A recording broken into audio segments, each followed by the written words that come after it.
This next comic's not part of the class. I perform in many shows with him. Very funny guy and a good friend. Please welcome to the stage, Tony Vacek.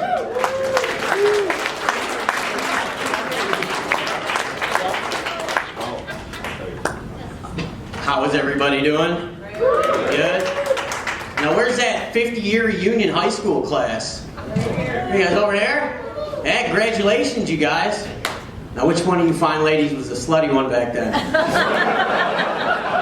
Oh, that was immediate fingers. You see that? Immediate. Jeez. They sold you out real quick for just a laugh. It's terrible. It's terrible. But I'll be talking to you after the show. It's cool.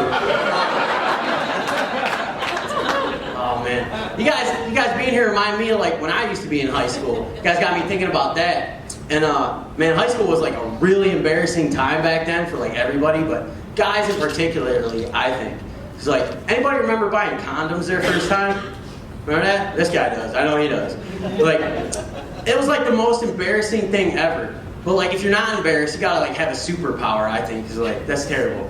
But I remember buying condoms my first time, and the first thing I did was I went right to Myers, I went right to the aisle that had, you know, with the rubbers and the lube and all that, and I grabbed a box. I'm gonna tell you guys something. You get a lot of weird looks walking around, being a little ninth grader with a big old box of condoms in your hands. But you get even more weird looks when you get to the fitting rooms. Mainly because my mom was out there, like, come on out, let me see how it fits. Like,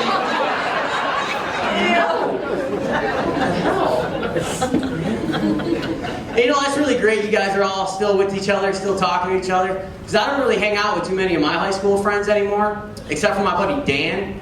And me and Dan went to the bar last weekend. And when I get drinking, you know, I say some pretty obnoxious things.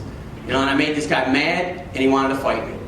I was like really scared because this was like a really big dude, you know? But luckily, Dan was there. Dan seen what was going on. He got right in between me and this dude, and he was like, "Get back, Tony. I got this." And I felt so relieved when he did that, but then I felt so bad when that dude just punched Dan straight out of his wheelchair. He was strapped in, I think, too. It was pretty impressive. It was. Yeah, but I don't want you guys thinking I'm just some asshole that lets his wheelchair-bound friends fight his battles for him, okay? So let me tell you this, all right?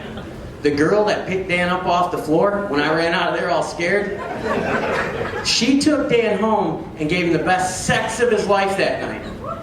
So you know what that tells you? I am an awesome wingman. Yeah. Oh, you guys, different topic. I recently got engaged, you guys. I did. Thank you. And it's really crazy because the day I was going to ask my girlfriend to marry me, like, I got a call that morning, and I got asked to be on the Darren McCarty Grind Time podcast. I was like, oh my God, yes! No! I can't. I'm asking my girlfriend to marry me tonight. They're like, oh, okay, bye. Click. And immediately, I realized how much this marriage was ruining my fucking life. But I asked her anyway, you know? And, tell you a story. It's crazy. When I first met my girlfriend, I'm not gonna lie, I was hammer time drunk because I was pre-drinking with a buddy. And we went to the bar and we were walking in, and there she was outside, wearing all black leather miniskirt, just looking so pissed off, sitting on a curb smoking a cigarette. Something went bad, so I was like, I got a chance, right?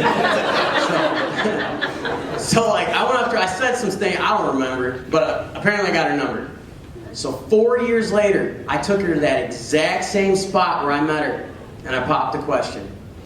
And luckily she said yeah, or else I'd have left her on that fucking curb where I found her.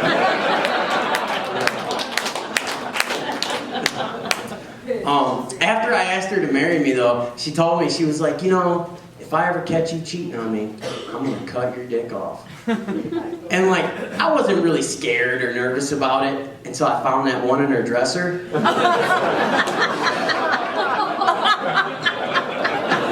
But if I'm gonna be positive about this whole situation, like at least she's not a racist, right?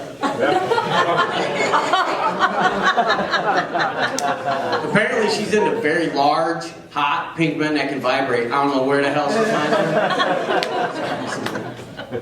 them. But I'm just kidding, you guys. My girlfriend, she'd never do that to me. No, because she loves my wiener.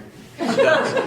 I know, because she's always telling me how she wishes there was more of it. Fuck yeah. Oh, you guys, I got the light, so you know I'm gonna end on this. When I was a little kid, I thought my dad was a superhero. Anybody ever think their dad was a superhero when they were a kid? You guys, when I was a little kid, I actually thought my dad was John Rambo. No bullshit. Oh, yeah. Like he was in Vietnam, he had the muscles, but he had the knife with the compass on the bottom of it. So I was like, he's John Rambo, he's not telling me. And I seriously thought that until I was 12 years old, one night at 3 in the morning, when I got woke up to kaboom, real loud. And I ran downstairs to see what it was. And there was my dad hanging out the laundry room window with a 12-gauge shotgun, looking at me going, I got him. I was like, you got who, man? He was like, the skunk that's been spraying the dog. I was like, oh, he's not John Rambo. He's Elmer Fudd.